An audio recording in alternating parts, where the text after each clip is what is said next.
오늘 함께 나눌 말씀은 요한복음 12장 우리 1절부터 8절까지 말씀인데 우리 한 절씩 한번 교독하며 우리 마지막 절은 같이 읽도록 하겠습니다.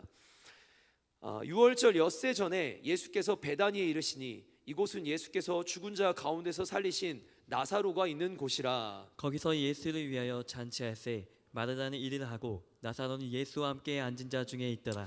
마리아는 지극히 비싼 향유 곧 순전한 나드 한 근을 가져다가 예수의 발에 붓고 자기 머리털로 그의 발을 닦으니 향유 냄새가 집에 가득하더라. 제자 중 하나로서 예수를 잡아줄 가룟 유다가 말하되 이 향유를 어찌하여 300데나리온에 팔아 가난한 자들에게 주지 아니하였느냐 하니, 이렇게 말함은 가난한 자들을 생각함이 아니요 그는 도둑이라 돈깨를 맞고 거기 넣는 것을 훔쳐 감이더라. 6절에 보니까 가룟 유다가 가난한 사람들을 생각한 게 아니래요. 이제 돈을 훔쳐가려고 하는 거죠. 7절 8절 같이 있습니다. 시작. 예수께서 이르시되 그를 가만두어 나의 장례할 날을 위하여 그것을 간직하게 하라.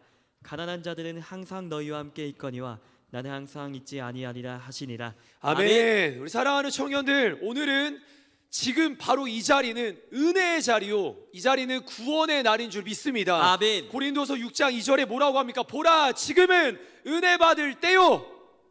아멘. 아멘. 보라 지금은 구원의 날이로다. 아멘. 아멘. 주님이 주신 최고의 날입니다. 오늘 어떤 삶을 살았든지, 목사님 제가 진짜 힘든 삶을 살았어요. 저 정말 오늘 하루 사는데 너무 힘들었어요. 여러분 그거 다 내려놓고 약속의 말씀을 붙잡으십시오. 아멘. 뭐라고 합니까? 주님이 오늘은 은혜 받을 때요, 아멘.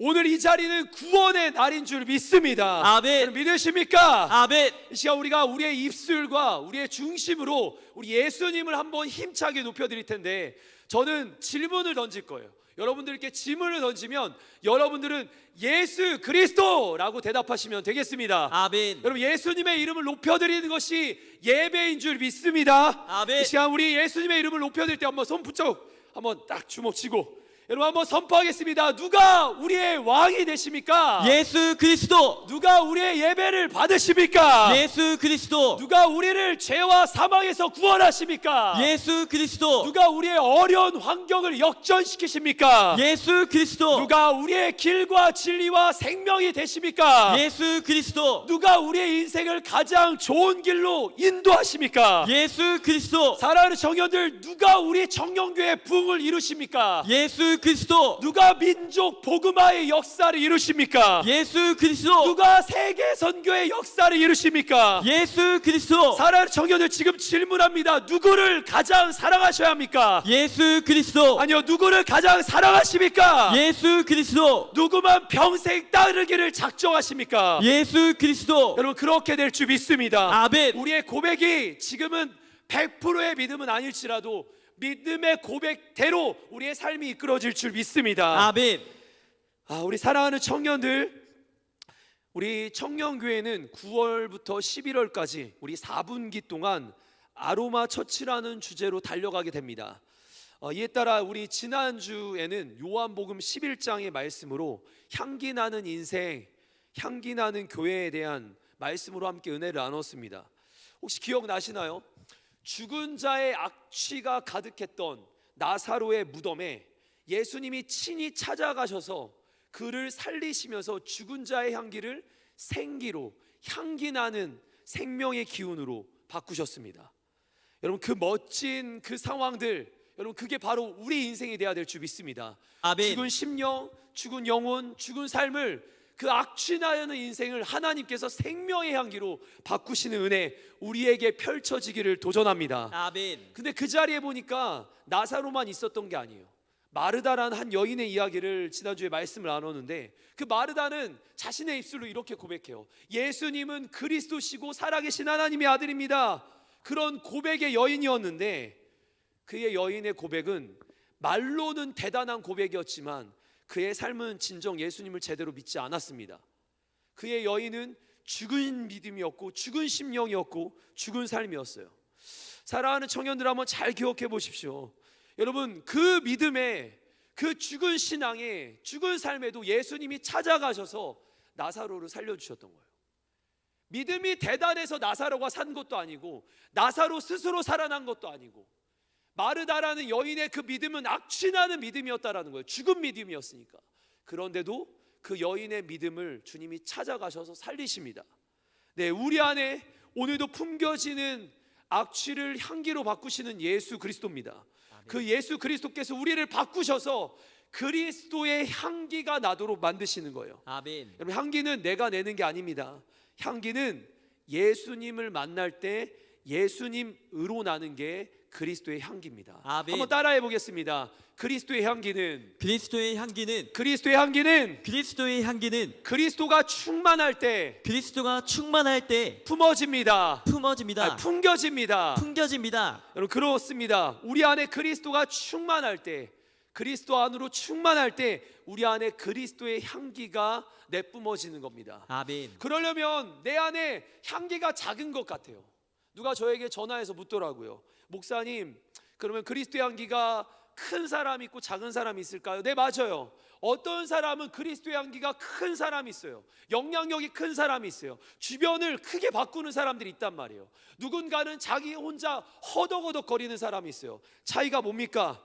예수님께 가까이 나아간 사람이 더 가까워지고, 예수님과 가까워지고, 예수님과 더 가까이 그분을 영접한 사람들이 여러분 그리스도의 향기로 진동하는 거예요.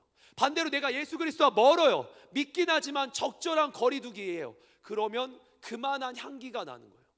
사랑하는 청년들, 오늘도 그래서 우리는 예수님께로 가까이 나아가야 합니다. 아멘. 그리스도의 향기가 충만하려면 예수님께로 가까이 가야 합니다. 아멘. 십자가에 가까이 가서 내 악취 나는 나의 삶을 십자가 보혈로 덮어지고 그 악취를 씻기고 오늘 그리스도의 향기가 나에게 진동하도록 만들어야 합니다. 아멘. 우리 예수님께 가까이 나아가는 공동체 되기 원합니다. 아멘. 그래서 예수님의 향기가 진동하는 공동체 되기 원합니다. 아멘. 자, 우리 옆 사람에게 한번 이렇게 인사하겠습니다. 예수님께 가까워집시다. 시작. 예수님께 가까워집시다. 우리 예수님께 가까워지고 예수님의 향기가 진동하는 예수 향기 공동체가 되기를 소망합니다. 아멘. 이제 오늘은 요한복음 12장의 말씀을 함께 나눌 텐데요. 지난주는 요한복음 11장 향기 나는 인생, 요한복음 오늘은 12장 향기 내는, 향기 퍼뜨리는 인생에 대해서 우리 말씀 나누려고 합니다. 우리 한번 오늘 본문 12장 1절 말씀을 함께 같이 한번 읽어보겠습니다. 시작. 유월절 엿새 전에 예수께서 베다니에 이르시니 이곳은 예수께서 죽은 자 가운데서 살리신 나사로가 있는 곳이라. 네, 오늘 지금 요한복음 12장의 내용이래요. 그렇다면 11장에서 이어지는 내용이에요. 11장에 어떤 내용이 나왔죠? 나사로가 죽은 자 가운데서 살아난 사건 이후에 이어지는 내용이라는 거예요. 죽은 자가 악취나는 인생이 향기로 바뀌는, 죽은 자가 살아나는 사건 이후에 이어지는 게 바로 오늘 나사로 사건 이후의 내용이 바로 오늘 12장의 내용입니다. 분명히 나사로가 살아난 사건은 성경 역사에서 또 당시 시대 속에서 엄청난 사건입니다. 그 엄청난 사건에 이제 그 일이 있고 나서 예수님께서 다시 베다니 땅을, 바로 나사로가 있는 그 땅을 방문합니다. 그리고 그곳에서 예수님 때문에 큰 잔치가 벌어지는데 우리 한번 2절 말씀을 한번 같이 한번 읽어보도록 하죠. 같이 있습니다. 시작. 거기서 예수를 위하여 잔치할세 마르다는 일을 하고 나사로는 예수와 함께 앉은 자 중에 있더라. 아멘. 여러분, 베다니 마을에 큰 잔치가 열렸습니다. 우리 2절 말씀 한번 보여주시면, 잔치가 열렸는데 잔치가 열린 곳은 나사로의 집은 아닙니다. 마가복음 14장을 보니까 나사로의 집에서 잔치가 열린 건 아니고 지금 베다니에 살던 그 나병 환자, 문둥병 환자였던 시몬의 집에서 잔치가 열려요.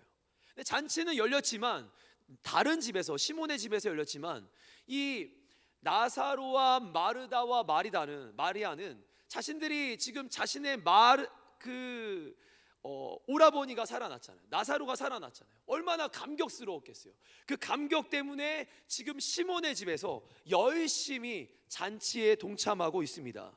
근데 이 장면에서 여러분 한번 생각해 보시기 바래요. 지난주에 우리는 나사로가 죽다 살아난 사건을 보면서 나사로 그리고 마르다의 어떤 신앙에 대한 좀 집중을 했어요. 근데 오늘은 한 명 한 명 이 세 명을 다 뜯어보기 원해요. 나사로, 그리고 마르다, 그리고 마리아까지. 이 세 명을 한 명씩 오늘 본문 안에서 한번 좀 찾아보고자 합니다. 우리 첫 번째 삼남매 오라버니 우리 나사로의 이야기입니다. 우리 12장 2절 한 번만 더 같이 한번 읽어볼게요. 시작. 거기서 예수를 위하여 잔치할세 마르다는 일을 하고 나사로는 예수와 함께 앉은 자 중에 있더라.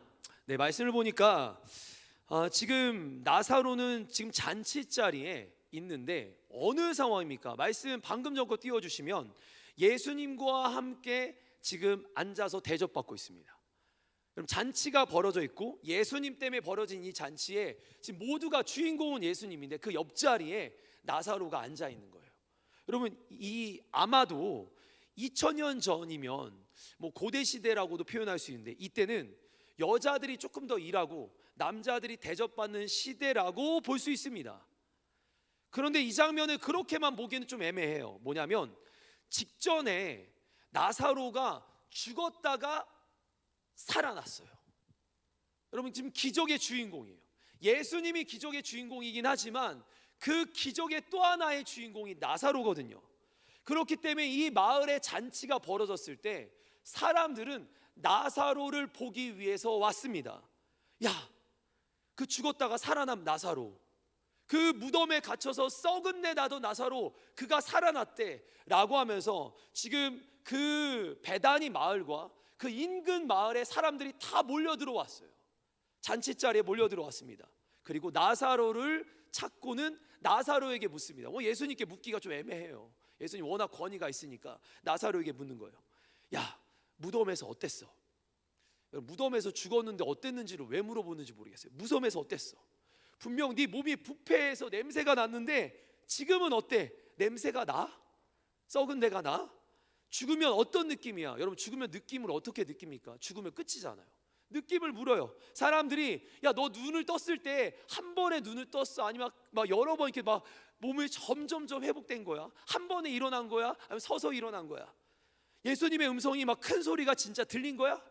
아마 수없는 사람들이 그날 나사로를 찾아와서 질문했을 거예요. 어떻게 살아났냐고. 여러분, 저는 제가 지금 말한 건 성경에 나온 어떤 사람들의 질문은 아니지만 제가 경험한 바였어요. 제가 초등학교 6학년 때 하나님을 인격적으로 만나게 됩니다. 그때 제가 만나면서 부흥회 때 너무 큰 은혜가 있어서 어른들 부흥이었어요. 저희 교회가 막 뭐 어린이부, 중고등부, 수련회를 막 할 정도의 규모는 아니었단 말이죠. 근데 그때 담임 목사님께서 설교를 하셨는데 너무 큰 은혜 받고 기도하다가 제가 회개의 영이 제게 임했습니다. 회개의 영이 임하니까 어릴 때부터 제가 커왔던 과정까지, 초등학교 6학년 때까지 그 막 죄들이 다 깨달아지는 거예요. 막 이것도 죄고 이것도 죄고 이것도 죄고 다 죄인 거예요. 막 그때 엉엉 울면서 회개를 하는데 그 순간 제가 방언을 받게 됩니다. 그래서 한참을 기도하는데 딱 눈을 떴는데 제 주변에, 교회 제 주변에 사람들이 없었어요. 그 나왔더니 그 교회 예배당 밖으로 나오면 이렇게 담소를 나누는 좀 카페 같은 공간이 조금 있었습니다. 거기에 어른들이 모여 계셨고 저희 부모님도 계셨고 담임 목사님도 계셨어요. 그 당시 담임 목사님께서 대화를 나누는데 딱 나왔더니 초등학교 6학년짜리가 딱 나왔더니 어른들이 막 부르는 거야. 아, 유구나 일로 와봐, 유구나 일로 와봐. 유구나, 하나님 만났냐? 어땠냐? 방언은 받았니? 아까 그렇게 울면서 기도하던데 무슨 말을 했니? 어떤 기도를 했니? 여러분, 이거 한번 아시겠어요? 은혜의 자리를 경험한 사람들이 내 주변에 있으면 궁금해지는 거예요. 근데 방언을 받고 뭔가 내 안에 어떤 막 회개에 일어나는 수준이 아니라 죽었다가 살아난 나사로란 말입니다. 죽었다가 살아난 나사로에게, 여러분, 그 사람이 오늘 관저동에 있대요. 나사로가. 여러분, 어떻게 하시겠어요? 그 사람이 예수님의 음성을 듣고 예수님 만나서 그가 살아났대. 예입니다. 예. 그가 있대요. 어떻게 하시겠어요? 찾아가지 않겠습니까? 궁금해서 물어보지 않았을까요?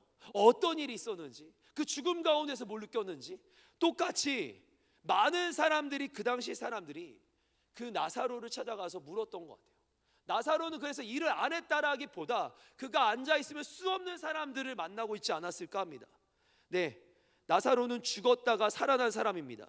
죽었던 그가 살아난 뒤에 그의 하루하루는 기적 같은 삶이었습니다. 그리고 그의 하루하루는 간증의 삶이었습니다.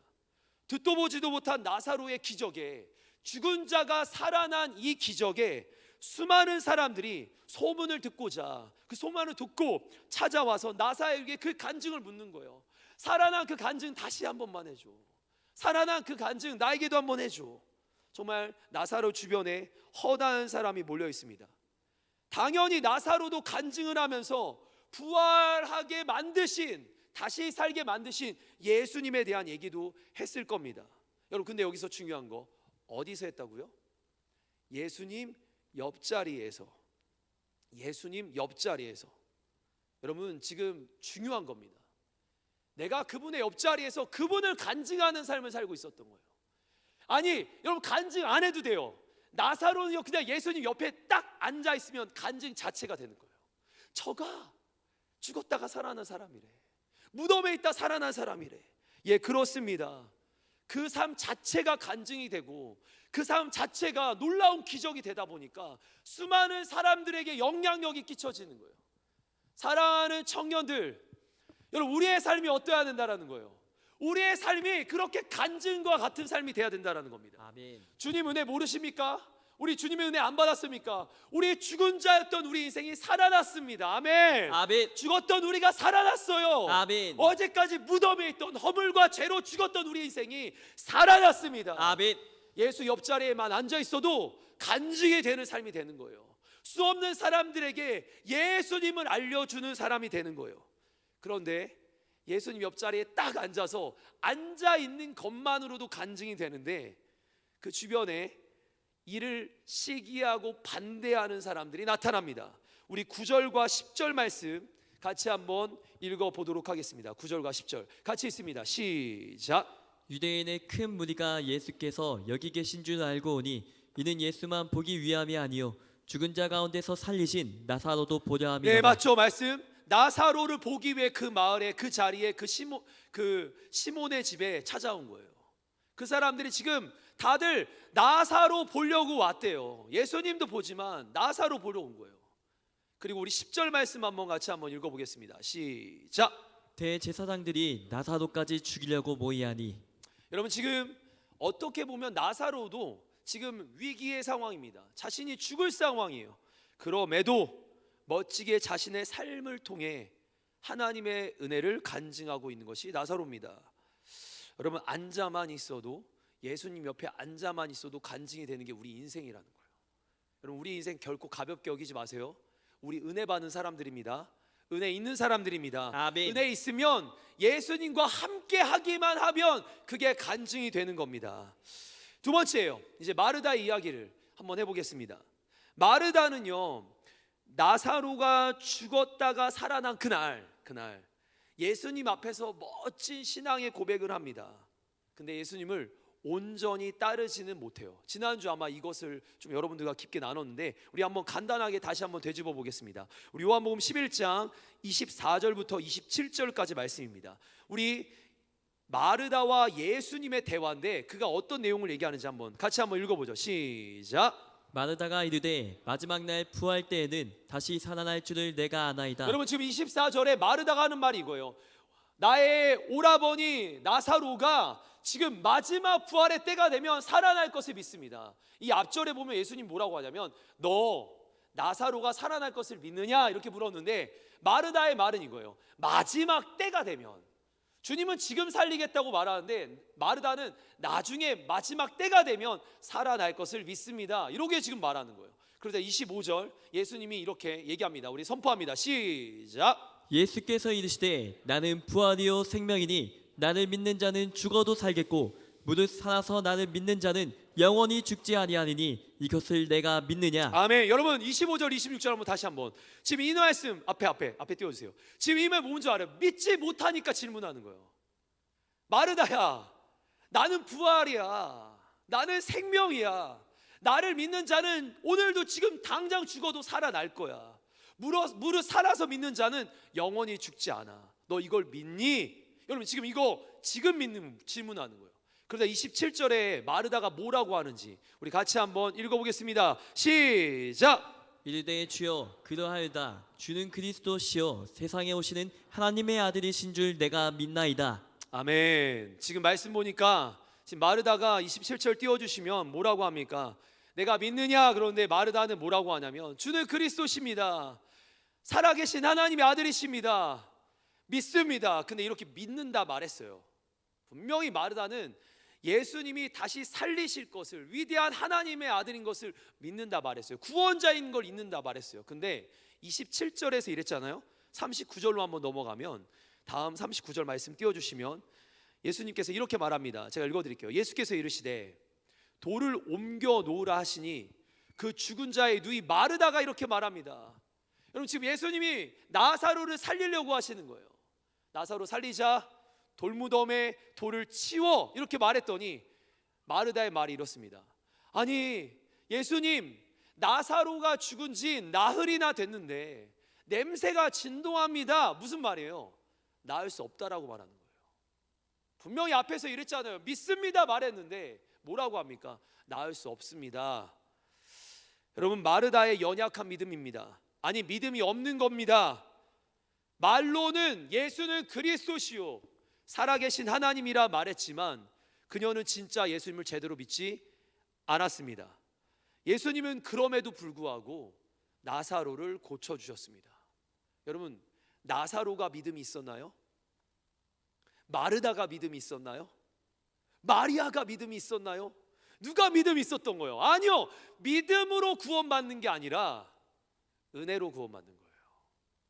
아멘. 아멘. 여러분, 지금 이 상황은, 지금 요한복음 11장의 나사로가 살아난 사건은 누군가 대단한 믿음을 발휘했기 때문에 하나님이 구원하신 게 아니라 전적인 하나님의 은혜로, 전적인 하나님의 은혜로, 아멘, 아멘. 하나님의 은혜로 그날 나사로가 구원받은 겁니다. 아멘. 그리고 그 장면을 통해 유대인들이 영적 도전을 받고 마리아와 마르다의 믿음이 다시 불타오르기 시작한 거예요. 오늘 그 마르다가 이제 잔치자리를 버렸어요. 우리가 앞서 읽은 것처럼 12장에서 잔치자리를 버렸는데 마르다가 오늘 이 자리에 뭐 하고 있는지 한번, 이 은혜 받은, 나사로가 살아난 이후에 은혜 받은 이 마르다가 뭐 하고 있는지 우리 12장 2절 말씀을 우리 쉬운 성경으로 함께 같이 한번 보도록 하겠습니다. 우리 같이 한번 읽습니다. 시작. 그 집 사람들은 예수님께 저녁 식사를 대접하였습니다. 마르다는 음식을 접대하는 일을 맡았고 나사로는 예수님과 함께 식사하는 사람들 속에 있었습니다. 여러분, 지금 말씀을 띄워주시면 마르다는 음식을 접대하는 일을 맡았다고 합니다. 여러분, 지금 마르다는 음식을 접대하는 일을 맡았대요. 성경에서 이 마르다가 이렇게 음식 준비하는 장면은 요 장면만 나오는 게 사실 아니에요. 근데 오늘 요 장면에서도 마르다는 분주하게 음식을 접대하는 일을 맡고 있습니다. 이게 마르다의 성격인 것 같아요. 마르다는 매번 섬기는 자리에 있어요. 마르다는 매번 섬기고 막 헌신하는 자리에 있어요. 음식 준비로 매번 바쁩니다. 이게 지금 요한복음 12장이잖아요. 근데 누가복음 10장으로 가면 다른 본문이에요. 다른 본문. 이전에 마르다가 예수님을 자신의 집으로, 지금은 시몬의 집이지만 자신의 집으로 초대하면서 이런 경우가 한번 있었습니다. 우리 한번 요한복음 10장 말씀 한번 같이 한번 읽어볼 텐데요. 우리 한 절씩 한번 교독해 볼게요. 제가 먼저 읽겠습니다. 우리 같이 한번 읽겠습니다. 3절이니까 시작. 그들이 길 갈 때에 예수께서 한 마을에 들어가심에 마르다라 이름하는 한 여자가 자기 집으로 영접하더라. 그에게 마리아 하는 동생이 있어 주의 발치에 앉아 그의 말씀을 듣더니 마르다는 준비하는 일이 많아 마음이 분주한지라. 예수께 나아가 이르되 주여, 내 동생이 나 혼자 일하게 두는 것을 생각하지 아니하시나이까. 그를 명하사 나를 도와주라 하소서. 아멘. 말씀 보니까 예수님께서 지금 나사로, 마르다, 마리아의 집에 가셨대요. 우리 요한복음 12장은 시몬의 집으로 가신 거고, 지금 이번에는 나사로, 마르다, 마리아의 집. 12장보다는 조금 이전의 사건이에요. 마르다는 그때도 분주하게 접대 준비를 하며 예수님을 섬깁니다. 말씀을 한번 39절 띄워준 것 중에 우리 40절 말씀 한번 계속 보여주세요. 화면에 보여주시면 돼요. 지금 너무 바쁜 상황이에요. 지금 음식 준비가, 여러분 음식 준비가 오늘같이 뭐 손님을 부르면 안 될 것 같아요. 너무 손님들이 많이 오면 예수님을 더 이렇게 섬기려고 하면 시간이 안 될 것 같아요. 그럼 어떻게 하면 되는지 아시죠? 쿠팡에 전화하면 돼요. 전화 안 돼요. 쿠팡에다가 미리 사전에 시키거나 아니면 우리 배민이나 이런 데 연락하면 돼요. 그러면 집 앞까지 갖다 줍니다. 먹을 거 세팅됩니다. 그런데 오늘 본문 이 당시는 스스로가 음식 준비를 다 해야 되는 상황이에요. 그리고 한 사람만 먹는 게 아니라 웬만하면 음식 준비를 하면 잔치를 벌여야 되는 상황입니다. 네, 지금 마르다는 준비할 일이 너무 많았습니다. 먹을 거를 섬겨야 되는 상황이에요. 음식 준비에 계속 띄워주시면 굉장히 바쁩니다. 네, 잘 띄워주셨어요. 너무 바쁩니다. 여러분, 그 상황에 너무나 꼴보기 싫게 마리아 자신의 여동생 마리아는 예수님의 발치 아래에서 이렇게 앉아가지고 예수님의 얘기를 듣는 거예요. 여러분, 열심히 섬기고 있던 마르다 분주하게 움직이고 있는데 자신의 여동생 마리아는 예수님의 발자취에서 이러고 앉아서 은혜 받고 있어요. 여러분, 꼴보기 싫대요. 짜증이 난대요. 그래서 예수님께 불평을 합니다. 예수님, 제 동생에게 한마디 해가지고 제 일을 좀 도와주라 하세요. 아니, 이러면 안 되잖아요. 여러분, 한번 생각해 보시길 바랍니다. 예수님이 이렇게 해달라고 한 적이 없어요. 마르다에게 이렇게 잔치를 벌여달라고 한 적이 없어요. 이렇게 밥상 차리라고 한 적이 없어요. 그냥 조촐하게 그냥 밥 하나 갖다 놓고 먹자 이렇게 하셨을 건데, 마르다는 자기 생각에 더 많은 것을 해야 될 것 같고 더 많이 섬겨야 될 것 같으니까 자기 욕심으로 그러고 있으니까 일하지 않고 있던 마리아를 보면서 화가 난 겁니다. 여러분, 이게 섬김의 자세가 아니라는 거예요. 진짜 섬김의 자세가 아니라는 거예요. 섬김은 상대가 원하는 것을 채워주는 거잖아요. 예수님이 기뻐하실 잔치가 돼야 되고 예수님을 기뻐하실 그날 밥상이 돼야 되는데, 마르다는 그게 아니었어요. 자기가 생각하는 밥상, 그리고는 지금 마리아를 향해서 혼을 내고 있습니다. 여러분, 은혜의 자리를 사모하는 마리아를 혼내고 있다는 건 예수님한테도 뭐라 하는 거예요. 왜 예수님 한마디 안 하시는 거예요? 왜 예수님 저 사람 잘못하고 있는데 뭐라 안 하시는 거예요? 여러분, 본인이 하고 있는 거예요. 본인이 지금 주님보다 앞서는 겁니다. 마리아의 모습을 보면서 불평하고 있습니다. 섬김이 되지 못하고 있습니다. 왜요? 왜? 섬김이 되지 못하는 이유가 왜? 아니, 진짜 너무 멋진 일을 하면서도 이 자리가 큰 하나님의 은혜와 영광의 자리가 되지 못하는 게 왜요? 한번 따라해 볼까요? 감당할 수 없는 일 때문입니다. 감당할 수 없는 일 때문입니다. 감당할 수 없는 일 때문입니다. 감당할 수 없는 일 때문입니다. 잘 들어주세요. 이게 오늘 중요한 포인트 중에 하나입니다. 내가 뭔가를 맡았는데 내가 그걸 감당할 수 없는 일을 저지르고 나서 이때부터 분주해지는 거예요. 신앙생활을 하는데 새 신자 아무것도 안 맡은 사람은 그렇다 칩시다. 여러분, 수요예배 나온 정도면 그래도 우리 청년교회 안에서 뭐라도 하나씩 맡았잖아요. 내가 뭔가를 감당하게 됐어요. 내가 뭔가를 섬기게 됐는데 이 감당하는 게 내가 감당할 수 없는 상황이 된 거예요. 그거 자기가 만든 거예요. 자기가 그렇게 만들어 놓고는 분주합니다. 분주하니까 어떻게 합니까? 불평하기 시작해요. 불평하면서 어떻게 해요? 누군가를 탓하는 거예요. 성경에 나왔어요. 불평했다고. 불평하기 시작해요. 그리고 누구를 합니까? 마리아를 탓해요. 누군가를 탓해요. 시킨 사람을 탓하든 누군가를 탓해요. 아니요, 여러분, 내가 한 거예요. 내가 그 자리에 있는 겁니다. 내가 그 자리에 서려고 했던 거예요. 내가 그걸 아멘으로 화답한 거예요. 근데 그게 감당이 안 되는 거예요. 왜 감당이 안 됐을까요? 감당할 힘이 없는 겁니다. 그걸 감당할 힘이 없는 겁니다. 그런데도 더 섬기려고 하는 거예요.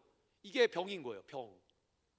왜 섬기려고 더 섬기려고 했을까요? 드러나고 싶은 거예요. 다른 사람들에게 보여주고 싶은 거예요. 섬김의 자리가 보여주고 싶은 겁니다. 드러나고 싶은 겁니다.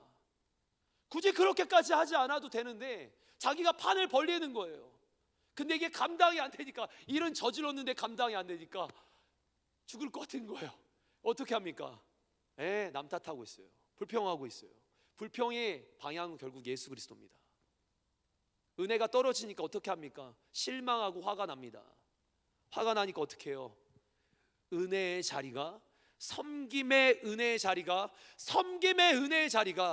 놓쳐지는 거예요. 누군가 이런 말을 하는 설교자 얘기를 들은 적이 있어요. 목사님, 섬기는 사람이 있기 때문에 은혜의 자리가 있는 거 아닐까요? 마르다가 있었기 때문에 마리아가 있는 거 아닐까요? 섬김의 자리가 있었으니 은혜 받는 사람들이 있는 거 아닐까요? 혹시나 사랑하는 청년들 모두에게 가르쳐 드립니다. 내가 섬김의 자리에 있기 때문에 주님을 알지 못하는 사람들이 은혜 자리에 서는 거 맞는 말이긴 해요. 근데 여기 중요한 게 있어요. 섬김이 먼저는 아닙니다. 섬김이 먼저가 아닙니다. 아멘. 은혜의 자리가 먼저인 겁니다. 아멘. 여러분, 아주 중요한 거예요. 왜 마르다는 누가복음 10장에서도 섬기고 있고 요한복음 12장에서도 섬기고 있고 어느 성경에 보면 매번 섬기고 있는 그 사람, 근데 요한복음 11장에 그의 고백이 뭐라 그래요? 주는 그리스도시요 살아계신 하나님의 아들. 멋진 신앙의 고백하고 맨날 섬김의 자리에 있어요. 근데 그는 스스로 죽어가고 있습니다. 섬김의 자리에 있다, 내가 대단한 신앙의 고백을 한다, 그게 신앙은 아닙니다. 내가 대단한 신앙의 멋진 고백을 하고 찬양을 하고 내가 어느 자리에 섬기고 있고 내가 리더다, 그게 그 사람의 신앙은 아니에요. 신앙은 예수님 앞에 서는 거예요. 아멘. 맨날 이 사람은 지금 일만 합니다. 맨날 마르다는 분주합니다. 맨날 마르다는 영적으로 채워지지가 않습니다. 맨날 마리아는 자신이 섬기고 헌신하는 걸 하면서, 여러분, 열심히 섬기고 헌신하고 이렇게 해요. 아, 했다, 만족해. 근데 마음은 공허해. 마음은 공허해. 열심히 섬겨놓고 헌신해놓고 마음은 공허해. 텅 비었어. 죽어가는 거예요. 무덤이 되고 악취가 나는 거예요. 이게 지금 이렇게 말하는 거예요. 왜 저렇게 안 하냐, 이게. 근데 이걸 못 버려요. 왜냐면 마리다는 그렇게 살았거든. 누가복음 10장에서도 그렇게 살고 요한복음 12장에서도 그렇게 살고, 이 형식적인 걸 깨부셔야 되는데 이게 안 벗겨지는 거예요. 그러자 예수님이 그 당시 누가복음 10장에서 이런 말씀을 하시는데 41절과 42절 말씀입니다. 우리 같이 한번 읽어보겠습니다. 시작. 그러나 주께서 마르다에게 말씀하셨습니다. 마르다야, 너는 너무 많은 일 때문에 걱정하며 안절부절하는구나. 지금 예수님이 말씀하시는 거예요. 마르다의 문제점, 너 많은 일을 하고 있어. 여러분, 그게 진짜 많은 일인지 한번 돌이켜 보세요. 너 많은 일 때문에 걱정하며 안절부절하며 불평하고 있구나, 남 탓하고 있구나, 죽어가고 있구나. 42절 말씀 같이 한번 읽어볼까요? 시작. 그러나 필요한 일은 오직 한 가지뿐이다. 필요한 일은 오직 한 가지다 말하면서 이어지는 말씀, 마리아는 시작. 마리아는 그 좋은 쪽을 선택했으니 빼앗기지 않을 것이다. 지금 마리아에게 이 말씀 계속 띄워주시면, 마리아는 그 오직 한 가지를 택했다라는 겁니다. 마리아는 오직 한 가지를 택했대요. 그게 뭐예요? 은혜의 자리였어요. 만약에 이 상황이 펼쳐져 있는데, 잔치자리가 펼쳐져 있는데 마르다야, 오직 한 가지 일만 택해야 된다면 넌 은혜를 택했어야 돼. 마리아는 지금 그것을 알고 그 자리를 사모하고 빼앗기지 않는 거야. 여러분, 그렇다면 일을 하지 말라는 얘기가 아니에요. 이 내용을 잘 기억하셔야 돼요. 오직 한 가지 먼저 되는 게 있다라는 걸 얘기하는 겁니다. 무슨 말입니까? 은혜의 자리에서 주님의 은혜부터 받으라는 거예요. 예수님 앞에서 예수님의 음성부터 드러나는 거예요. 예수님 없이 신앙생활이, 사역이, 어떤 일이 진행될 수 없다라는 것을 얘기하는 겁니다. 은혜 없으면 죽는 겁니다. 은혜 있어야 감당하는 거예요. 아멘. 많은 청년들, 우리 사랑하는 청년들, 여기 리더들도 참 많잖아요. 내가 감당하고자 하는데 이 일 어마어마하게 맡고 있으면 우리 사역자들이 조절해 드릴게요. 근데 이 일을 감당할 때 핵심은 뭐냐? 은혜 없으면 감당 못한다라는 겁니다. 그럼 이 말을 하는데, 여러분, 우리가 오늘 기도 제목이 뭐여야 돼요? 하나님의 은혜의 자리를 살려내라는 거예요. 아멘. 다시 악취나고 있다면 예수님이 내 인생에 찾아오시고 계실 텐데 예수님을 영접하라는 겁니다. 이 죽었던 향기를 생명의 향기로 바꾸라는 거예요. 아멘. 여러분, 그 역사가 우리 안에 있기를 원합니다. 아멘. 어디를 찾는 게 아니에요. 결국 나와 하나님과 1대1이에요. 나의 삶이 향기로운 삶이 되기를 원하신다면 많은 일에 분주함에 막 여기 치이고 저기 치이고 막 힘들어하지 마시고 은혜의 자리를 사수하세요. 아멘. 은혜의 자리가 사수되면 무엇이든지 감당되어집니다. 아멘. 우리 이제 마지막 사람 마리아를 한번 얘기해 보겠습니다. 마리아, 여러분, 지금 마리아는 잔치자리가 한창 진행 중일 때 뭐하고 있었습니까? 우리 12장 우리 2절과 3절. 지금 제가 나사로 얘기를 했고 마르다 얘기를 했고 이제 세 번째 마리아 얘기를 하는 겁니다. 우리 2절과 3절 같이 한번 읽어보겠습니다. 시작. 거기서 예수를 위하여 잔치할세 마르다는 일을 하고 나사로는 예수와 함께 앉은 자 중에 있더라. 마리아는 지극히 비싼 향유 곧 순전한 나드 한 큰을 가져다가 예수의 발에 붓고 자기 머리털로 그의 발을 닦으니 향유 냄새가 집에 가득하더라. 아멘. 마리아는 지금 비싼 향유, 여러분 비싼 향유 곧 순전한 나드로 만들어진 그 향유 옥합을 예수님의 발에 붓고 자신의 머리털로 예수님의 발을 닦았대요. 마리아가 그날 부은 향유 옥합에 대해서 한번 잠깐 얘기해 보죠. 당시에는 향유가 많았습니다. 여러분 지금 혹시 우리 주일날 우리 예배팀에서 준비해줬던 향수 있잖아요.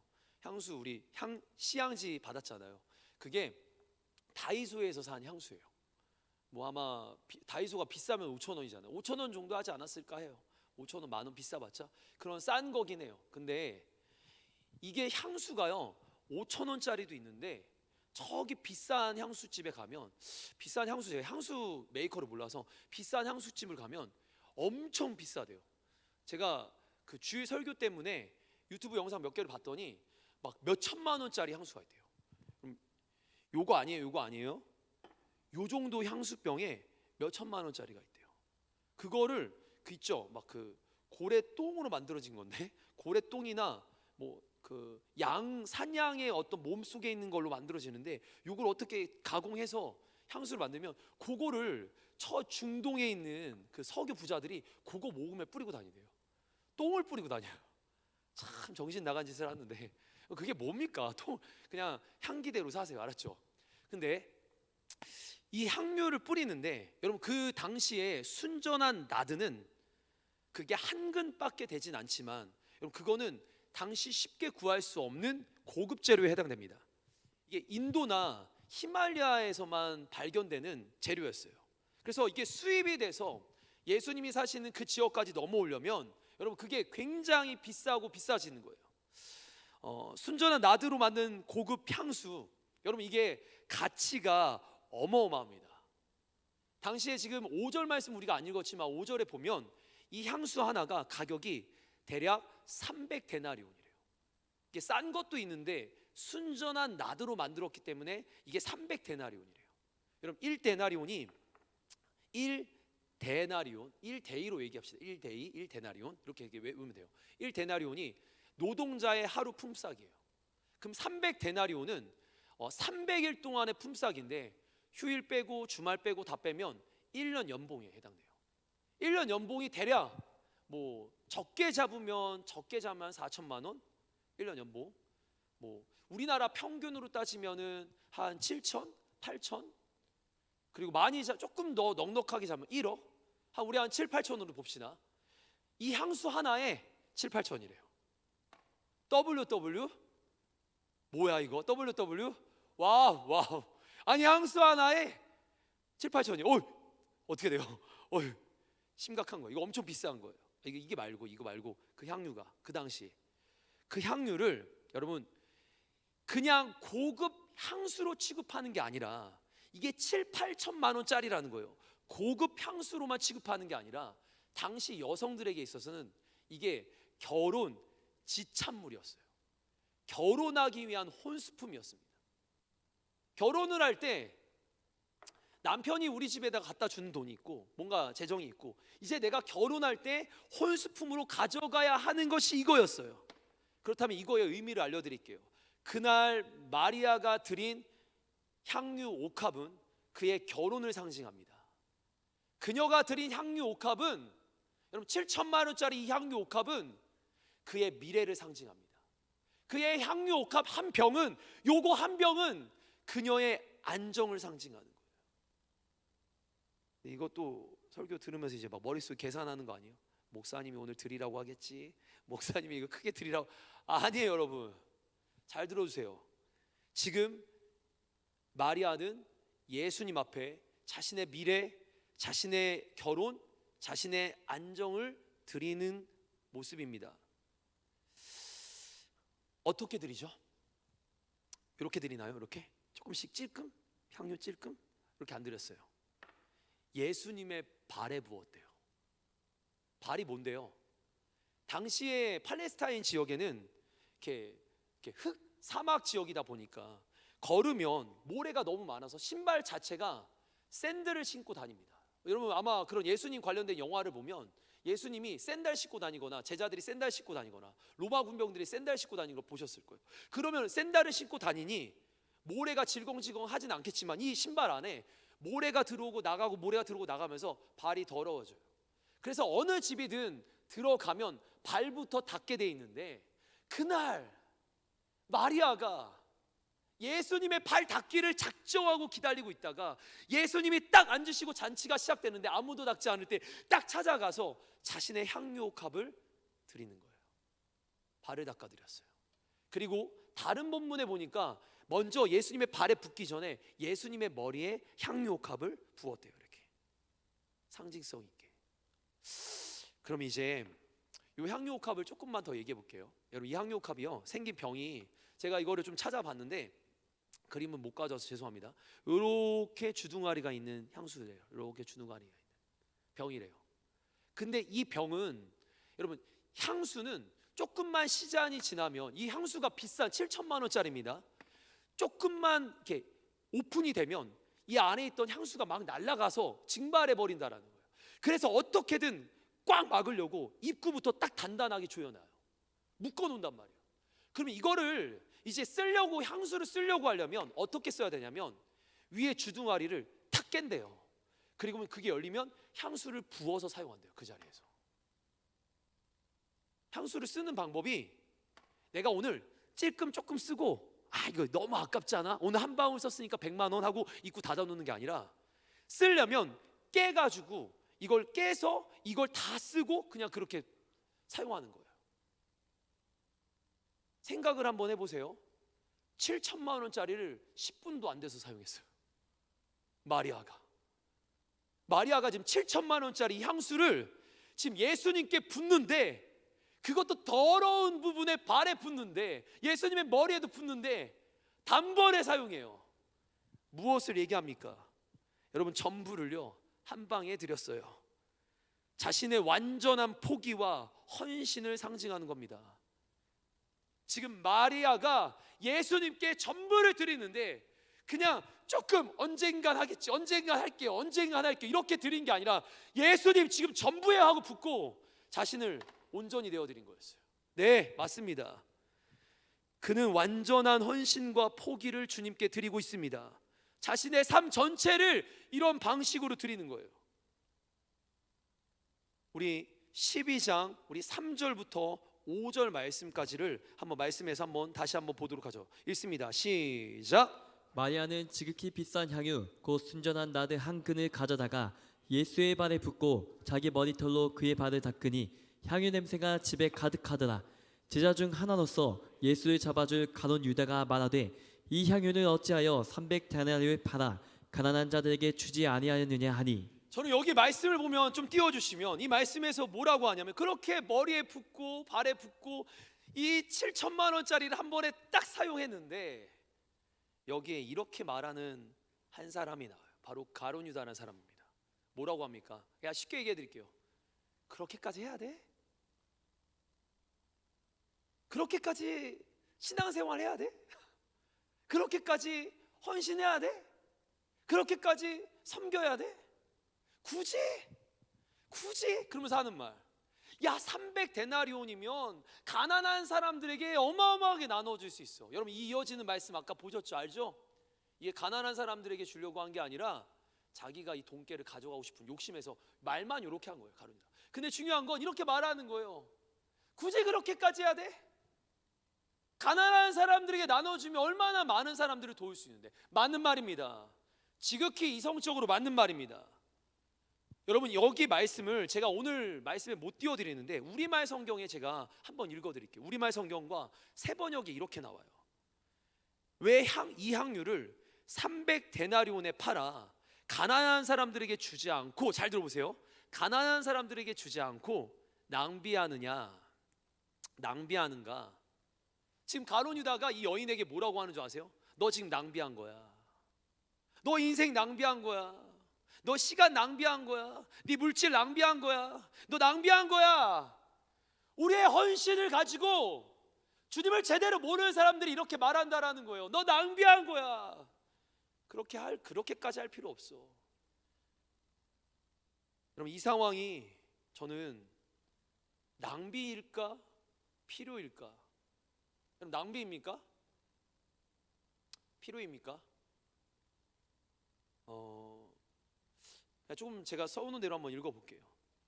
이 상황이 어떤 상황인지 모르면 낭비라고 보겠어요. 이 상황이 어떤지, 지금 이 상황을 가룟 유다가 몰랐기 때문에 낭비라고 보겠어요. 근데 이 순간은 곧 12장이잖아요. 여러분, 11장에 나사로가 살아나고 12장에 이렇게 지금 잔치가 벌어지고 13장에 예수님이 십자가에 죽어요.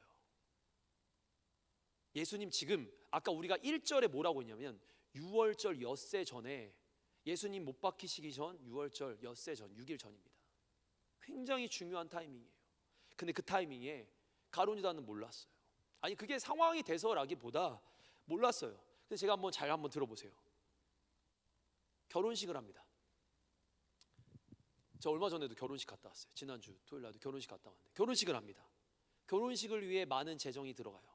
여러분, 아까운 거예요? 결혼식에 돈이 많이 들어가요. 아깝습니까?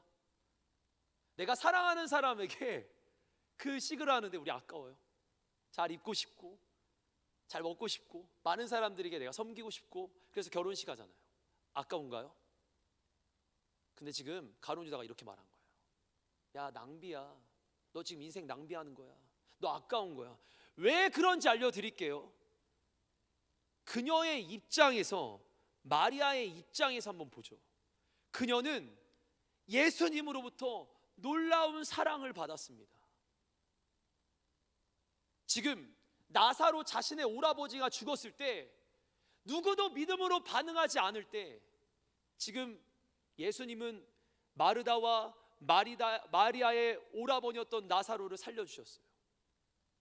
마리아를 보면서 늘 축복해 주셨어요. 성경에 보니까 마리아를 사랑하고 마르다와 나사로를 사랑했다라는 장면이 나와요. 그 사랑 받았어요. 여러분, 그 사랑을 받았는데 그 사랑이 때문에 내가 예수님이 너무 좋은데 그래서 섬기겠다라는데 어떻게 낭비입니까? 내가 너무 예수님이 좋은 거예요. 여러분, 내가 지금 누군가 사귀고 있어요. 이 사람이랑 사귀고 있어요. 이 사람과 사귀고 있는데 스탠리랑 사귀고 있어요. 스탠리랑 사귀고 있는데 내가 너무 좋아요. 이 사람한테 내가 핸드폰을 선물해 줘요. 이게 아까운 겁니까? 이 사람한테 뭔가를 줘요. 아까운 걸까요? 아니요. 사랑하면 아깝지 않은데 사랑하지 않으니까 계산적이 되는 거예요. 사랑하면 아깝지 않은데 내가 사랑하지 않으니까, 사랑이 식으니까 머리에 계산이 되는 거예요. 내가 이만큼 해줬는데 왜 저 사람은 이만큼 안 하지? 내가 이만큼 해줬는데 저 사람은 왜 이만큼 안 하지? 그래서 이혼하는 거예요. 사랑을 계산으로 접근하니까 이혼하는 거예요. 예수님이 나에게 베푸신 것을 가지고 그 무한 사랑을 주셨잖아요. 우리를 사망과 어둠에서, 그 죽었던 무덤에서, 악취나는 곳에서 나를 살리셨잖아요. 여러분, 그 은혜와 사랑 내가 받았는데 우리가 주님 안 사랑할 이유가 어디 있어요? 계산을 하는 게 아니라 그냥 드리는 거라고요. 사랑해서 드리는 거라고요. 사랑하니까 드리는 거라고요. 좋아하는 사람에게 주는 것을 계산하지 않습니다. 사랑하지 않으니까 계산하는 거예요. 사랑하면 계산하지 않고 그냥 내어드리는 거예요. 자신의 드림이 계산되지 않는 거예요. 내가 예수님을 그렇게 사랑하고 소중히 여기기 때문에 기꺼이 드리는 거예요. 여러분, 제가 지금 뭘 전부를 드리란 이런 얘기를 하고 싶은 게 아니라 내가 섬김의 자리에 있을 때, 내가 그저 드릴 때 그거를 아깝게, 여러분, 믿음의 분량만큼 드리는 거라고 성경은 나와요. 믿음의 분량만큼 드릴 때 그게 아까워지고 있을 때 한 번쯤 점검해 보자 이거예요. 나의 시간을, 나의 에너지를, 나의 물질을 드릴 때 내가 그게 아까워지고 있을 때, 전부를 드리는 것도 아닌데 아까워지고 있을 때 내 사랑이 식었나? 예수님과의 관계가 식었나? 예수님을 안 사랑하는 건가? 라고 한번 점검해 보자 이거예요. 네, 그렇습니다. 아깝지 않았던 이가 바로 마리아의 중심이었던 거예요. 그는 그 자리에서 향유 옥합을 딱 깨서 예수님께 헌신합니다. 사랑을 드립니다. 그리고 그 헌신이, 잘 들어주세요, 그 방 안에 진동합니다. 그 사랑이 방 안에 진동합니다. 비싼 향유가 진동하는 게 아니라, 비싼 향기가 진동하는 것이 아니라, 그 향기는 곧 그녀의 사랑이었고 헌신이었거든요. 헌신과 사랑이 진동합니다. 그곳에 있었던 모든 사람들이 그 향기를 맡아요. 그곳에, 그 방 안에 있던 사람들이 그 향기를 맡아요. 뭘 느끼는 줄 아세요? 신앙의 모범이 됩니다. 향기는 곧 신앙의 모범이 됩니다. 뿐만 아니라 그 향기가 진동할 때 예수님이 그걸 맡아요. 사람들만 맡은 게 아니라 예수님이 맡아요. 예수님께 그녀는 칭찬받습니다. 예수님께 그녀는 칭찬받습니다. 그녀는 예수님의 장례를 미리 본 거는 아닙니다. 그러나 예수님은 그녀의 헌신과 사랑을 장례의 준비로 받아주셨습니다. 여러분, 그 자리는 기회였어요. 제가 이 표현 잘 기억하세요. 그 자리는 기회였어요. 예수님의 장례를 준비하는 그 자리는 기회였어요. 성경의 수많은 제자들과 사람들이, 병고침과 치유를 누렸던 수많은 사람들 중에 예수님의 장례를 준비하는 건 마리아 한 명이었습니다. 여러분, 기회의 자리. 제가 또 갑자기 이제 후반부에 이 얘기를 하긴 좀 그런데, 제 인생 제가 두고두고 후회하는 기회의 자리가 있어요. 두고두고 후회하는 기회의 자리. 뭐냐면, 제 인생 최고로 예수님과 신앙에 관련된 얘기는 아니에요. 인생의 어떤 삶 속에 아쉬운 게 하나 있다면, 제가 손흥민 선수의 사인볼을 받지 못했던 거예요. 제가 서울에서 사역할 때 한 10여 년 전입니다. 그때 제 교회에, 제가 섬기고 있던 교회에 저희 선생님 중에 저를 너무 좋아하셨던 선생님이 바로 손흥민 선수의 고모였어요. 근데 이 고모 되시는 분이 그 당시 손흥민 선수가 18살, 17살 때였거든요. 그때 저에게, 제가 되게 막 애들, 막 학생들에게 막 예수님 십자가 막 얘기하니까, 그분도 약간 그 손흥정 씨와 똑같은 스타일이에요. 굉장히 열정적인데 저랑 이게 아다리가 맞아 떠서렸어요. 서로 너무 좋아하는 거예요. 막 목사님 내 스타일 하면서 막 서로 막 탁구도 치고 막 같이 막 놀러 다니고. 근데 그런 분인데, 그분이 하루는 제게 이렇게 말합니다. 목사님, 제 조카가 독일로 이제 축구 유학을 가요. 함부르크로 가요. 목사님, 제가 사인볼 하나 해드릴까요? 근데 제가 축구를 안 좋아하잖아요. 축구를 좋아하는데 하는 걸 안 좋아하고, 공 갖다 놓는 거 의미 없잖아요. 뭐 제가 손흥민 선수가 그렇게 될 줄 모르고, 에이, 저는 농구입니다. 전 바스켓맨입니다. 그리고 제가 거절했어요. 근데 날이 갈수록 손흥민 선수가 함부르크에 도착하고 얼마 안 됐는데 해트트릭을 한 거예요. 근데 함부르크에서 나중에 레버쿠젠에 가서 날아다니는데, 토트넘에 갔는데, 토트넘에서 지금 막 그때 EPL 득점왕하는데, 그리고 LA 지금 난리가.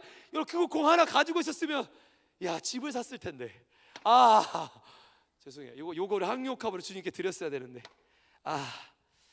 여러분, 후회되는 일이 있어요. 제가 드리고 싶은 말이 뭔지 아시겠어요? 기회가 매번 오는 게 아닙니다. 내 인생 기회가 매번 오는 게 아니더라고요. 저 그 분한테 전화는 할 수 있는데 공 달라고 하기가 좀 애매해요. 너무 오랜만에 연락도 하고, 카톡으로 서로 친구도 돼 있고 같이 정말 간혹 카톡이 오는데, 왜 그랬을까? 왜 갑자기 이런 얘기를 하는지 모르겠는데, 아무튼 기회가 매번 있지 않습니다. 값비싼 향유, 그날 내 인생 그렇게 섬길 기회가 매번 있지 않는 거예요. 오늘의 나의 주어진 하루가 최고의 순간이 될 수 있습니다. 여러분, 이 순간 하나님께 최고를 드릴 수 있는 우리 그 사랑과 헌신의 마음이 우리 청년들에게 있기 원합니다. 그게 진동한 거였어요. 그 자리에 진동한 건 뭐 그 비싼 향유여서가 아니라 그 사랑의 마음, 그 헌신된 마음. 여러분, 중심을 들이세요. 아멘. 많은 액수를 드리는 게 아니에요. 부자가 돈을 이만큼 갖고 왔는데 예수님이 그러셨잖아요. 과부의 2렙돈이 더 크다고. 그걸 더 인정하고 칭찬하잖아요. 그런 걸 드리는 겁니다. 모두에게 그 향기, 여러분 우리가 그 향기를 내기를 바랍니다. 아멘. 예수님 뜨겁게 사랑하는 마음으로, 향기로운 마음으로 우리가 헌신의 자리에 잘 서시길 바랍니다. 아멘. 그 향기를 예수님이 칭찬하셨다라는 것을 반드시 기억하세요. 기회의 자리에 대가 없이 드린 진실한 사랑이 향기가 됩니다. 기회의 자리에 대가 없이 드린 진실한 사랑이 향기가 됩니다. 우리 말씀 2절 읽을 동안 우리 사역자들 한번 같이 나와 주시겠습니다. 우리 마가복음 14장 우리 8절과 9절 말씀 같이 한번 읽어 보겠습니다. 우리 나와 주시기 바랍니다. 같이 있습니다. 시작. 그는 힘을 다하여 내 몸에 향유를 부어 내 장례를 미리 준비하였느니라. 내가 진실로 너희에게 이르노니 온 천하에 어디서든지 복음이 전파되는 곳에는 이 여자가 행한 일도 말하여 그를 기억하리라 하시니라. 아멘. 무슨 말씀입니까? 여러분, 예수님이 지금 말씀 한번 띄워주시면 장례의 일이 있는데, 장례가 진행되는데, 나의 장례가 있는, 예수님의 장례가 있는데 이 여인이 그 장례를 알고 이렇게 지금 나를 위해 기념하고 있다. 근데 9절이 너무 중요해요. 온 천하에 그녀의 헌신과 사랑이 전파될 거라는 거예요. 향기가 온 천하에, 사랑과 향기가 향기잖아요. 사랑과 헌신이 향기잖아요. 이 사랑과 헌신이 온 천하에 전파될 거라는 거예요. 이 향기가 진동할 거라는 거예요. 많은 걸 드리려고 하는 게 아니에요. 많은 액수를 드리려고 하는 게 아니에요. 주님 사랑하는 그 중심이, 주님께 드려지는 이 작은 헌신이 세상 가운데 진동하는 거예요. 오늘 드릴 수 있는 게 뭔지를 고민해 보십시오. 우리 드릴 수 있는 게 뭐예요? 마음이 최고입니다. 마음을 드리십시오. 하나님께 마음을 드리십시오. 메말라 있다면 주님으로 채워주십시오. 아멘. 내 힘으로 사역을 감당하지 마시고 오늘 주님께 붙어서 주님 주신 사랑으로 감당하십시오. 아멘. 그리고 주님 주신 사랑으로 헌신하고 사랑하십시오. 주님의 향기가 진동하는 청년교회가 될 것을 믿습니다.